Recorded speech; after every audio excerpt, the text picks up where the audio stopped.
business with a servant's heart. Welcome to the podcast. Inspiration, motivation takes. Listen to the One. Welcome, everyone, to Doing Business with the Servant's Heart podcast. I'm your host, Steve Ramona. I am so fired up to have you join us today because I've got a great guest who's really going to rock your world. If you like real estate, you're going to love it after you listen to him today. And we dedicate this podcast exploring that idea of doing business and doing life with a servant's heart and how impact and change you can make in people's lives. We're also creating this show because our guests are going to motivate you, inspire you, and educate you to make an impact in your world and their world. And the feeling is unbelievable. Here's your homework today. Think about how you're going to serve yourself and others today and what impact you'll create today and how that feels. Again, the gifts that you keep giving are just magical. I want to thank my sponsor, Pantheon. Join a community of high-income entrepreneurs and business leaders who are creating this world-changing thought leader platform to not only grow your business, but change and impact the world. For more information, there'll be information or a link in the show notes, or you can reach out to me and I'll get you all the information. With that being said, my guest is in real estate. He's very successful in it, but he's taken a servant's approach to it that I really want you to take notes on because this industry has been bastardized. I'm going to be very honest, where there are a lot of not good realtors out there. I've heard many stories. It's hard to find. We found one for you. So let's welcome Shaune. Welcome to Doing Business with a Servant's Heart. Thanks, Steve. Thanks for having me. Why do you make real estate so simple? I think that people, well, for one thing, right? So people aren't buying and selling houses every day. Even in your position, you've had a lot of success. You're probably still not buying a house, once a year or twice a year, doing this as a regular business. So there's a lot of things and nuances that you're not going to know about. And there's a lot of things in the contract that you're not dealing with every day. So for me, I try to explain things in a very simple term. I think I like using the phrase, someone coined this to me a long time ago, is I speak in crayon, is the way they describe it. And it's basically taking these complex things that I've done a lot. I've sold over 500 transactions. And, with that experience, I can take the nuances and the complex aspects of it and say it in very simple terms so people will understand it. That's kind of been a real passion for me to make things real easy. I don't like complex for the sake of complexity. And I don't like sharing things that I know they won't know what I'm talking about because nobody wins, So that's really kind of the idea of why I want to put things in simple terms. Yeah, I love that because the industry can be very complicated. You mentioned before the show in the green room, different, words that people go over people's heads, gone over my head, that you dumb that down. That's probably the wrong phrase, but you make it simpler. So give us an example of a scenario that happened that's, a client's like, I don't get this. It's too complex. Where you simplified it so we can understand. A good example, I tell you, one of the things that I make use of is sometimes things on every transaction, they never go as planned. I mean, they just don't. I think having a lot of experience helps you foresee when things are not going to go well or they're not on track, or you start getting the warning signs like, wait a minute, you're giving me enough information that tells me we're not going to land the way we were supposed to. What I've done before, and I've done this on both sides, I've got lenders that are not able to close on time, which is a very common problem in real estate. Even with the best lenders, sometimes, at the end of the day, they have borrowers that are not really equipped to answer or solve all their problems in a timely manner, which delays closing. One of the things that I've done is I've utilized earnest money. So when you buy a property, you've got to put up a little bit of money to show your interest in the property to make the seller feel, okay, well, they're serious. They're putting up in Texas, it's usually 1%. So if it's a $300,000 house, they're going to have $3,000 sitting at the title company. That's a pretty good amount of money for a $300,000 buyer. So 3,000 sitting up there, they get the full benefit of the 3,000 if they close. And if they don't close and they fail to fulfill the contract, they have the risk of losing 3,000. One of the things I've done is I've released some of that as a way of doing extension on close dates. And that's a real simple way for everybody to kind of get what they want. The borrower is still all in. They need to get a few more squirrels addressed with the lender. And maybe they need a 2-week extension to get all that worked out. The seller's like, oh my gosh, you're not closing on time. Well, No, but what we can do is take some of that 3,000, maybe you take half, and then we release it to you. And if the borrower closes, they get full credit. And if they don't close, then the borrower is going to lose that 1,500 and potentially the other 1,500 at title. So that's generally been a tool that I've used in my tool belt to help offset some of the frustrations and things that come up. And like I said, that was a lot of moving parts. But if you say it in a simple way, people all get what the risk and what the reward is, in the process. I understood that. So you just simplified it for me. Pretty darn easy. I like that because that's the servant mentality with the real estate industry is finding ways where everybody can win. It seems like everybody's combative, right? I want a seller wants this, the buyer wants this. Is this kind of one of the ways to reduce that? Well, yeah, for sure. But, everyone has competing interest. I used to really not like the phrase win-win. I thought it was really generic and it didn't really feel good. But I just went through, and I've mentioned to you offline, I do a lot of audibles and I go through how other people address things, even outside of real estate. I'm going through a negotiator book, and it is arriving to win-win, but kind of in a different psychological way. Um, Most of us kind of get in these situations where we might, if we're really a strong negotiator, we might go win lose. And if you go win lose, you generally, in the end, will end up being in a lose lose situation. And the reason why is because, like, let's say you and I are doing a deal together and I strong arm you, knowing your weakness, and I force you to take my deal, even though it only hurts you or your client, then you're not going to want to work with me again. So we ultimately both lose going forward if I take advantage or make that, work against you. It would be better for me to give somewhere in your space to make sure you save face maybe a little bit or take care of your client where we're not totally taking advantage of them. And I give you some space to grow or have opportunity. And then my client gets what they want. Everybody wins. I think there's always a way to do that. I generally negotiate with space. If you've ever kind of thought about it that way, everything that I do, I know what my clients are willing to do, and I know what the seller's likely willing to do because I've done this enough times. I'll find a way to get myself some space from both those numbers so that way I can still make the deal work. And what that does is that creates a under promise over deliver opportunity where I tell my client, we can probably get 5,000 off. I end up getting 7,000 off, right?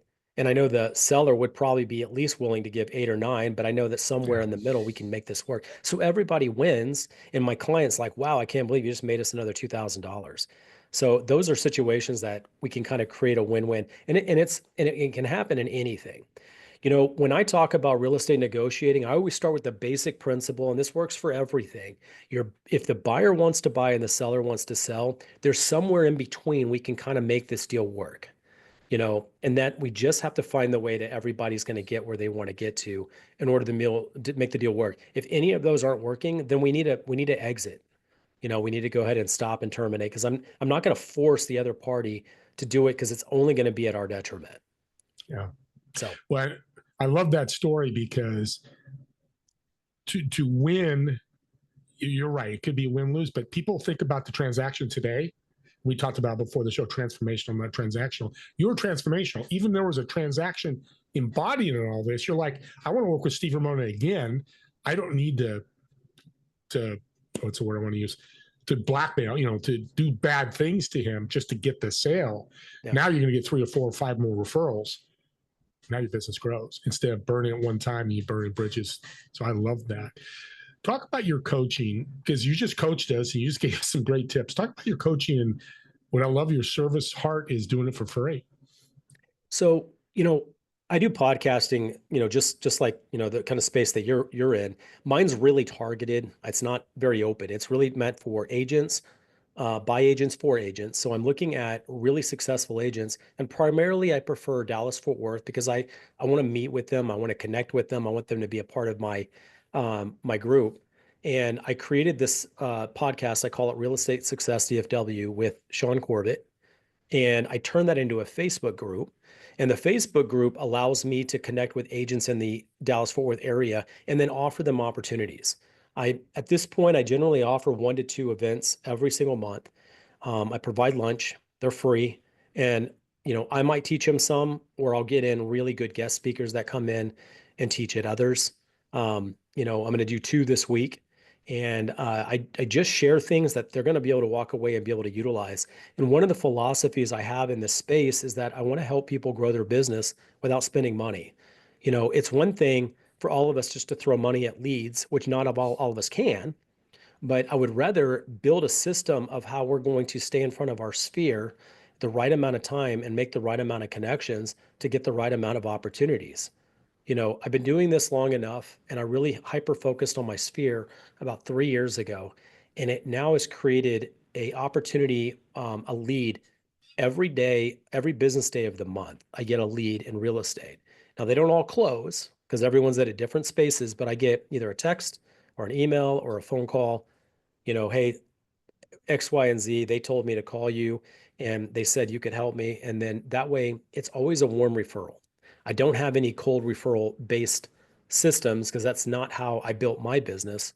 And I don't teach that. I teach things that you can do without spending money, that's duplicatable, that's written in crayon, and anybody can do today, and that's really kind of where I am today. I'm doing these events right now. I have different things that I help, and as far as coaching, I get calls pretty often. I would say probably every other day I'll get a call from an agent with a specific real estate problem that I can apply my same skill set and help them walk through and solve that problem. And most problems I can solve in 3 to 5 minutes. It doesn't take very long because I've seen, they're just different formats, different emotions, but they're kind of the same problem. So I generally have a pretty good way to resolve most things that everybody wins. It's I like that because obviously never said any dollar value. He jumps on a call for 5 minutes, gets the question answered. He's building trust and rapport with people, whether realtors or clients or sellers or buyers.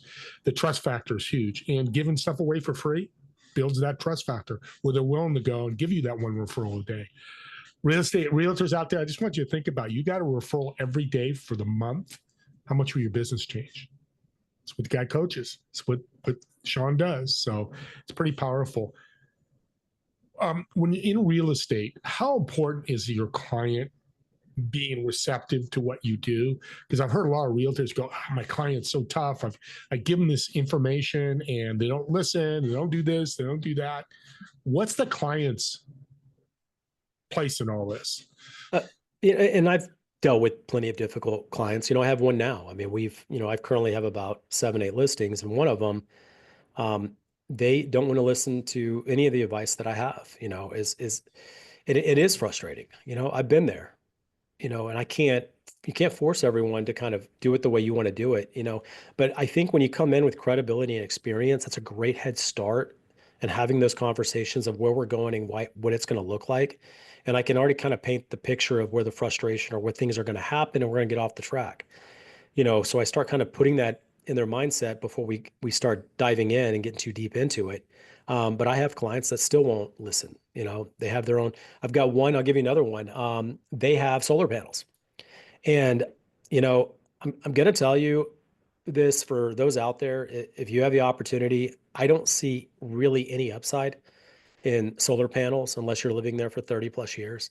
And I don't want to be on here and be negative about it, but for me in real estate where I have to sell houses with solar panels, 100% of the time it's a problem.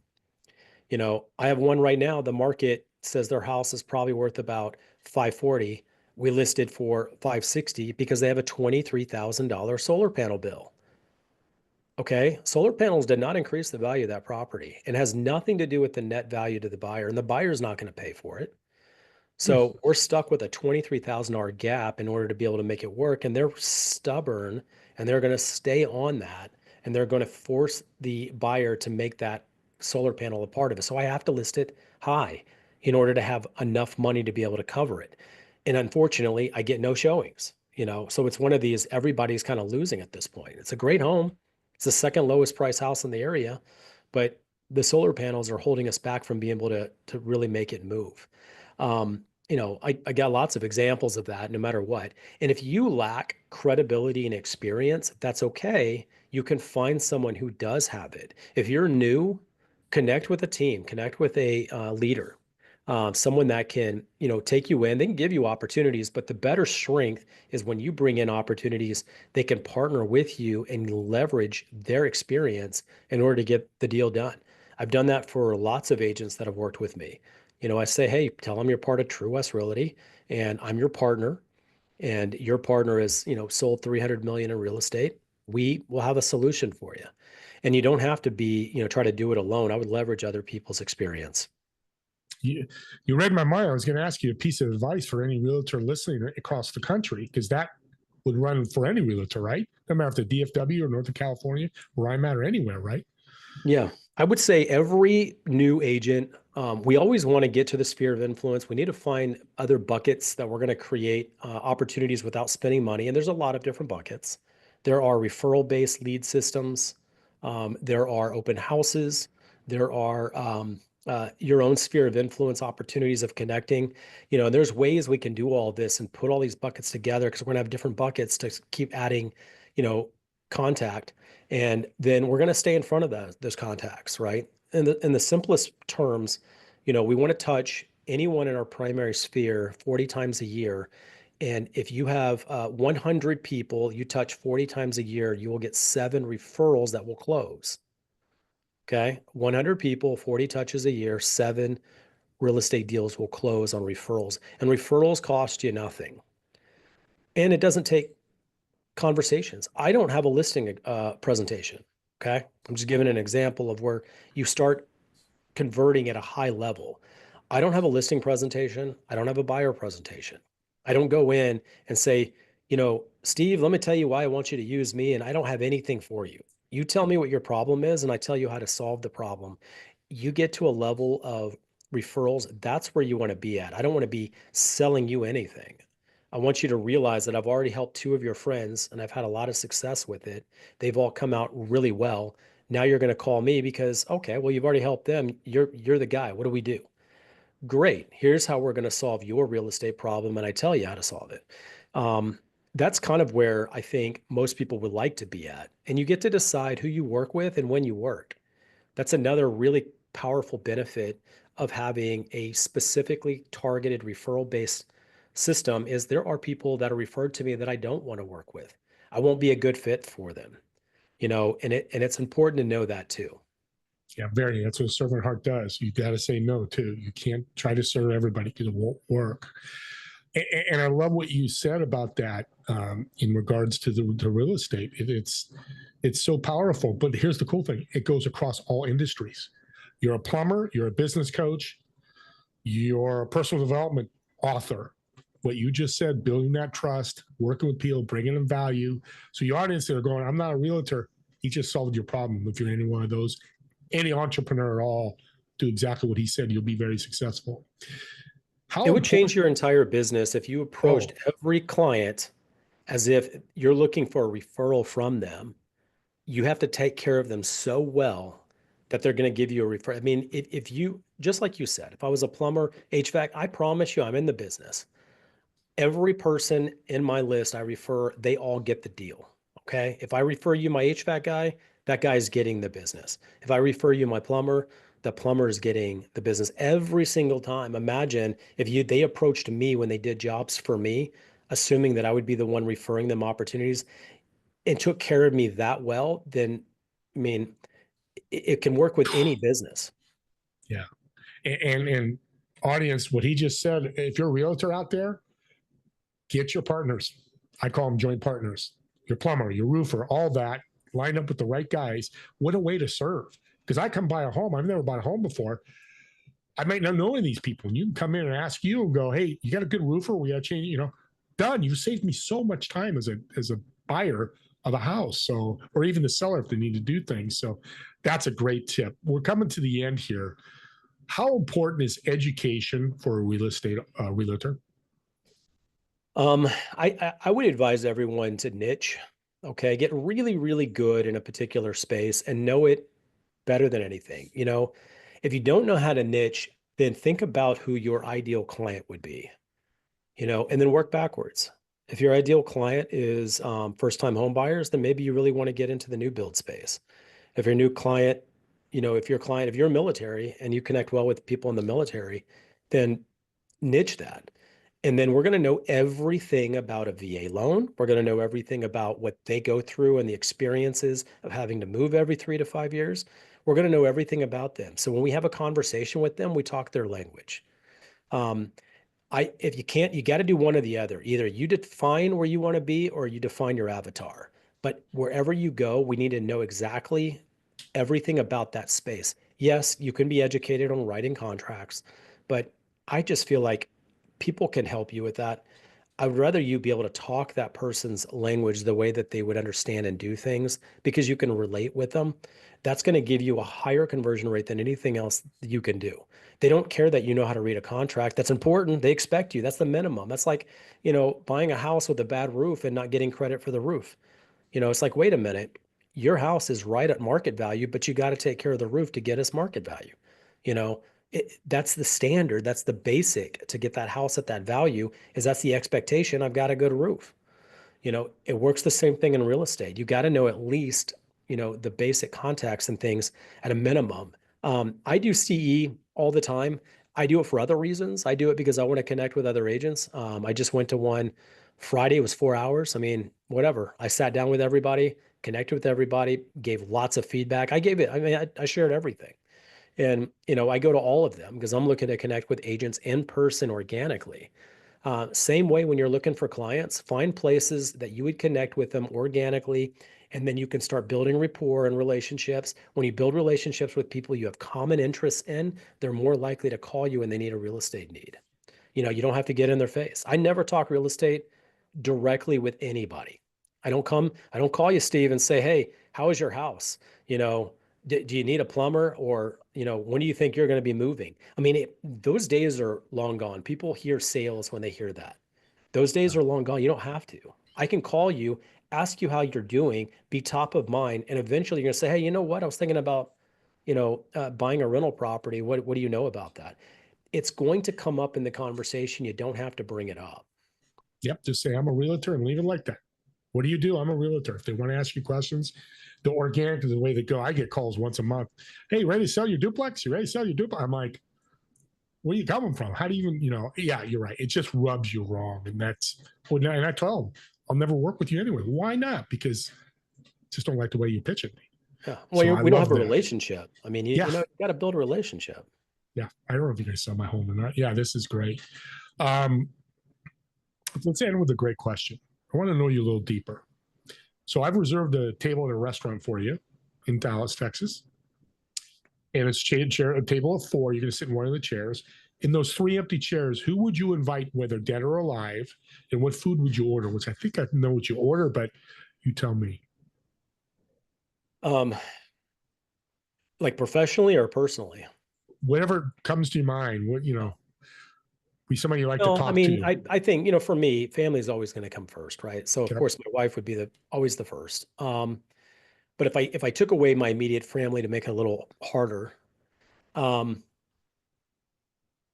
I would want to connect with people that are where I want to be. I think that would be a really good place to start. Thinking of some books and things that I've read that I really resonated with.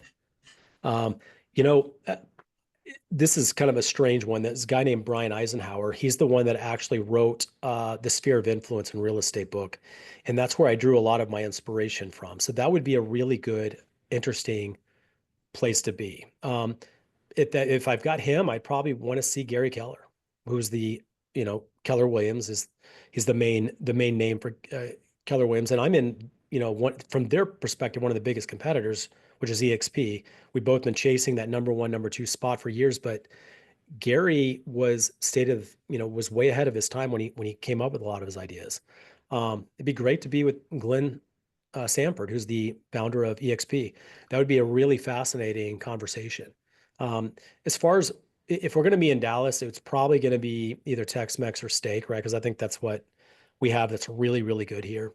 I'll tell you a funny thing about restaurants is, I have family that's in Indianapolis. This is something you may not think about, but I think about the psychology of things. In Indianapolis, I realize when I go there, the food is terrible. Like so where we live, everything is about competition, and you have to be a good product and a good, good food in order to stay in business where I live because it's very competitive. There is very little competition in Indianapolis, so there's not really any good restaurants. I think even their fast food restaurants are crummy. They have they have the White Castle, right? The little hamburgers that are, I mean, come on. And then they have the it comes from the East Coast, some type of chili, Skyline Chili, I think is the name of it. Skyline Chili is up there in India. And they're both very average at best. I mean, they're not even that competitive. But I went to like sit down restaurants, and if it wasn't a chain, you would never know who they were, you know. So for here, I'd be Tex-Mex or steak would be what I would do in Dallas. I'm glad you said steak because I want to bring a fifth chair. I love steak. I was hoping you could say good old barbecue smoked steak would be unbelievable. Sure. Thank you for being such a wonderful servant heart in this industry of real estate. You really care. You've showed that, and thank you for taking the time. I know people listening, maybe realtors or potential buyers or sellers, want to reach out to you. How can they find you? Absolutely. The only last thing I would share, and this is something you and I talked offline, is I could give you everything that I'm doing, and you're never going to be me. In our business, we have business of entrepreneurs, and the business of entrepreneurs means everybody's out on their own, and they don't want to spend any energy or time helping others. I've reached a point in my career that I can help others, and I do as much of it as I can, building my group, adding the podcast interviews, and none of these things pay me anything. But I know if I can connect with enough people, there's going to be opportunities for everybody to win and grow and build something. And I encourage them to share everything they can because I can't be them. Yeah. To find me, probably the best way is my podcast is the cleanest, easiest way. It is Real Estate Success DFW. You can find it on YouTube. I am on all the channels. The exact name is found on all the channels, Google, Apple, Spotify. I like YouTube because the actual video interviews are there. So that's what I would recommend. I'm on Instagram as well, Shaune Real Estate Solutions. And then, of course, Facebook under my name, Shaune Corbett. I don't connect with people that aren't agents. So that's kind of like my specialty right now on Facebook. I'm looking to grow my agents to share and touch as many of them as I can through Facebook. Perfect. And thank you again, audience. Subscribe to the YouTube channel. This could be a gift to somebody that's a realtor, especially in Dallas, Fort Worth. Maybe it's somebody who's looking to buy or sell. Share the link out. They can learn more about Shaune and what he does and the powerful things that he's doing and the way he's coaching for free and helping others. With that being said, me and Shaune want to thank all of you for watching or listening to this podcast. And we'll see you on the next episode of Doing Business with a Servant's Heart. Have a great day, everyone.